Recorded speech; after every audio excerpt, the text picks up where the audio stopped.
Aujourd'hui, on va chercher à comparer le modèle mathématique de la prédiction de la variance avec le modèle plutôt deep learning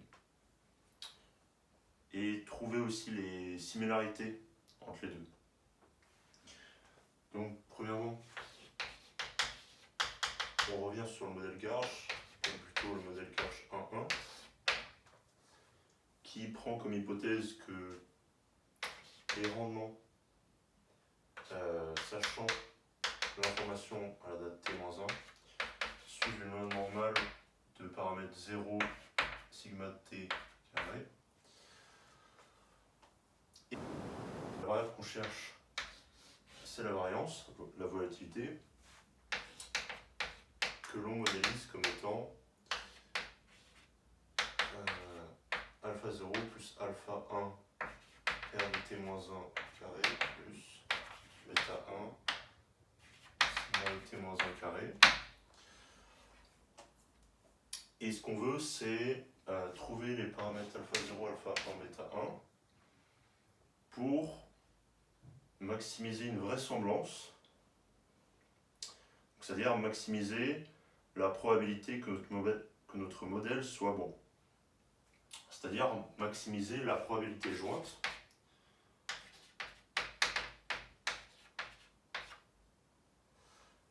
de la série de rendements, qui s'écrit aussi par la formule de Bayes comme étant f de R1 fois f de R2 sachant R1 fois R de N sachant R1 Rn-1. Et on réutilise l'hypothèse que ce qu'on a comme hypothèse, ce sont les probabilités conditionnelles. Et donc, comme on sait que le R1, c'est l'information qu'on a avant le jour 2, donc c'est juste I1. Et de même, ici, là, on a IN-1. Donc on a cette probabilité conditionnelle. Donc ça fait au final le produit de I égale 1 à N de 1 sur racine de 2pi sigma I carré fois exponentielle de moins 1 demi RI moins 0, parce que la moyenne est nulle, carré sur sigma I carré. Voilà, et ça c'est donc la probabilité jointe, la densité jointe, qu'on cherche à maximiser pour que la probabilité que les valeurs qu'on a obtenues dans le passé soient le plus probable dans notre modèle. Donc ce qu'il suffit de faire, c'est maximiser cette fonction-là.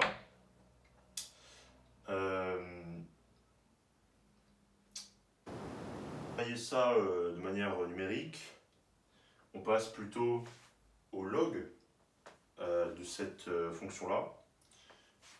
Donc c'est la log likelihood que c'est log de f quoi. Et on cherche à maximiser ça.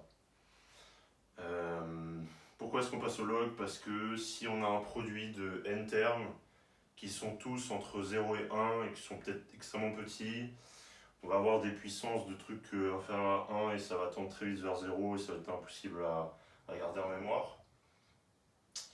Voilà, et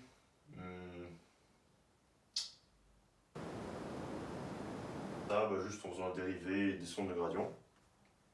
Voilà.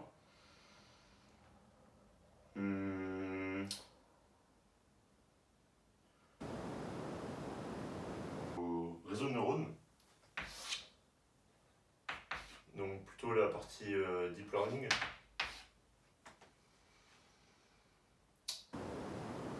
Pas une expression relativement simple. Ici on a sigma de t carré égale donc neural network de R de t, de la série R de t, qui aura une certaine expression selon le réseau qu'on utilise. Et on peut faire exactement la même chose. Donc si on garde cette hypothèse-là, alors on peut tout à fait reprendre la même expression de fonction que l'on veut maximiser,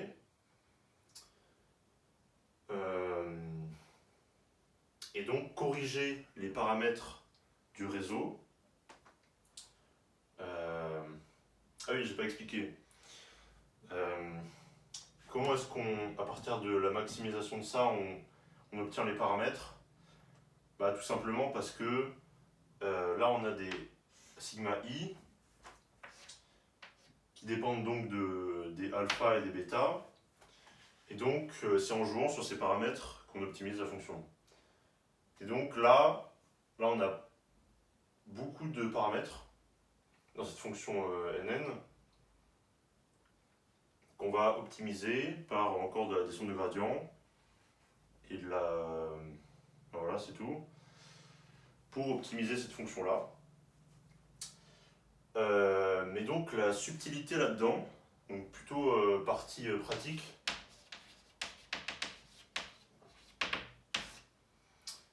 donc déjà il faut modifier la loss function, parce que de base dans un réseau de neurones on utilise la mean square error, British, you know. Donc les moindres carrés, juste la somme des y prédits moins les y du dataset au carré. Et ça, on cherche à minimiser ça. Et donc nous, ce qu'on veut, c'est juste passer de la MSI à la log likelihood vraisemblance. Ensuite, une autre différence, donc c'est un peu la pratique et aussi la différence, quoi.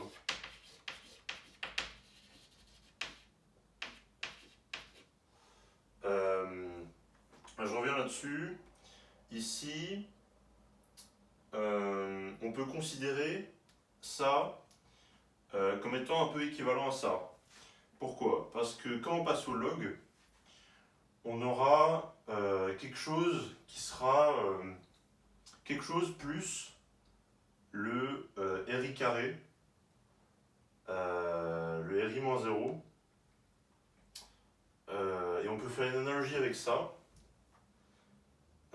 Parce que ici, c'est comme si on disait que ça c'était une erreur au carré et que cette erreur suivait une loi normale de paramètres 0, sigma. Mais ici le sigma est fixé, alors que là le sigma est dépendant d'autres variables. Donc c'est un peu une généralisation, mais en même temps il y a d'autres différences, telles que le fait qu'on n'ait plus de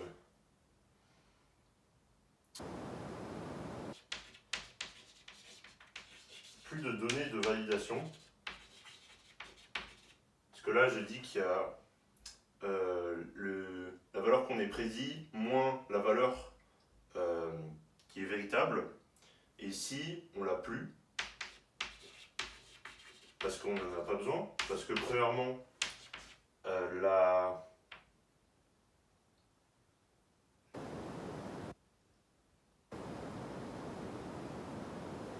n'est pas mesurable.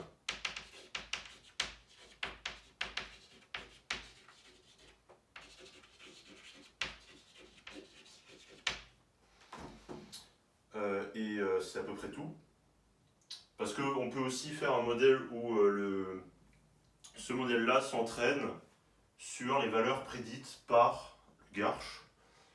Mais bon, voilà. Et puis, c'est tout, hein. Je crois que c'est à peu près tout. Voilà. Donc là, c'est comment est-ce qu'on, en résumé, c'est comment est-ce qu'on utilise le maximum de vraisemblance à partir d'hypothèses sur les variables qu'on souhaite trouver, donc des hypothèses probabilistes. On trouve un maximum de vraisemblance et on replace cette fonction dans la fonction d'erreur. Donc on remplace la fonction d'erreur classique qui est l'erreur des moindres carrés par la log likelihood. Et comme ici on veut maximiser cette fonction, alors que de base le réseau minimise une fonction, il faut faire moins la log likelihood. Voilà.